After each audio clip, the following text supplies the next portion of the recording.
So a lot of people that I've worked with over the years, Debbie, have benefited from the work that you've done at Device Access, and I think it's nice to do this to talk about what you were doing before you got here and your work in the NHS and the story about what you did with transforming the way that patients with breast cancer were managed from diagnosis to treatment. So I'd love to hear more about that. I'm sure the audience would love to hear more about that. Well, I've worked in the NHS for over 17 years, and we were selected, I think it was in about 2000, by the Department of Health to write and produce the very first breast cancer care pathway, which we did very successfully. And we became a beacon site for our services, and we also won the Department of Health Award for the Breast Cancer Care Centre in the United Kingdom. And what we did was that we reduced the journey, which was probably about 4 to 5 months for the patient from the moment they saw their GP to first definitive treatment, to a week. So the patient would see their GP, the referral would be faxed straight through to my desk. I would phone the patient. They would come in probably the next day for all their tests. So it was a one-stop clinic. So they saw Mr. Carty, they had all their investigations done. They were given their results there and then. If sadly they had cancer, I would come in first and just say, right, we've got your procedure date, your operation date, which will be next week. And we'd give them a patient care diary. Then they'd see the breast care nurses and go through that. But the important thing was when they left that appointment, they knew exactly what was going to happen the following week. They knew the date of their surgery, the time for coming in, they knew their pre-op assessment, and they also knew when their follow-up appointment was after the surgery. And for the trust, the important thing was actually reducing length of stay. So that was their big operational gain, from 4 nights down to 1 night, and in some cases 0 nights, because we moved the way they were treated from main theatre to day surgery. So after that, I then went into innovation and change management. And what this taught us was looking at how to produce business cases and how to support MedTech companies through adopting innovations into the NHS.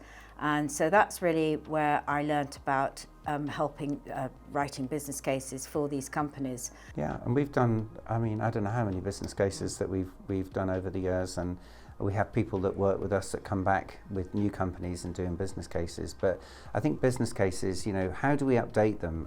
I know you do a lot of work in the background. I'd love to hear, I'm sure the audience would like to hear more about how you continually improve them. We have some connections with business development managers in the NHS, and when things change, like there were a lot of changes because of COVID, so the risk side of things in COVID were actually changed, and they looked at more of the risk on clinical staff about having air work going through the hospital and the risk of catching COVID.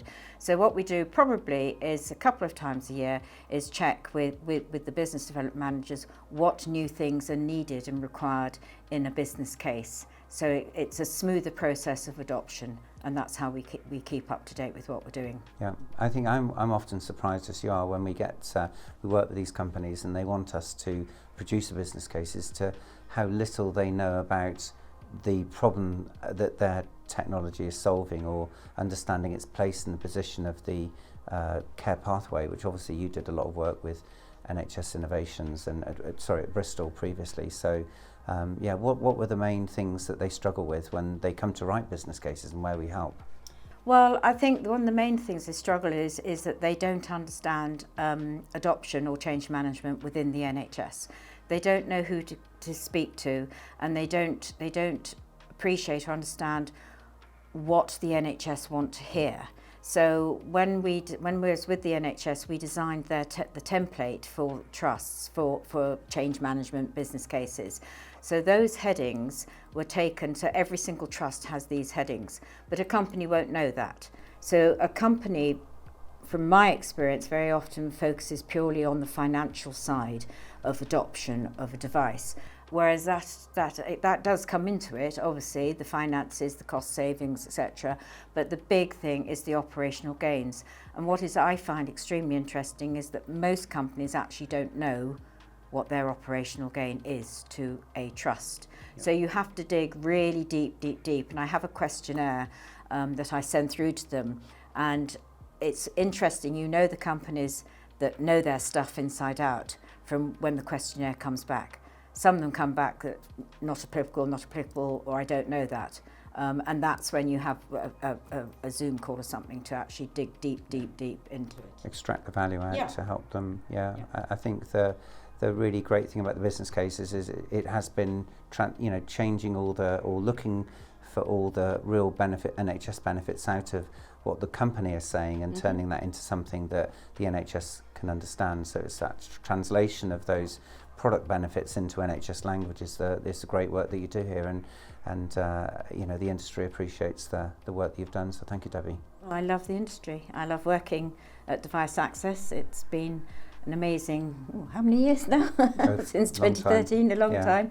And you just feel totally valued and appreciated by my CEO. You are, and thank you. Thank you. Appreciate it.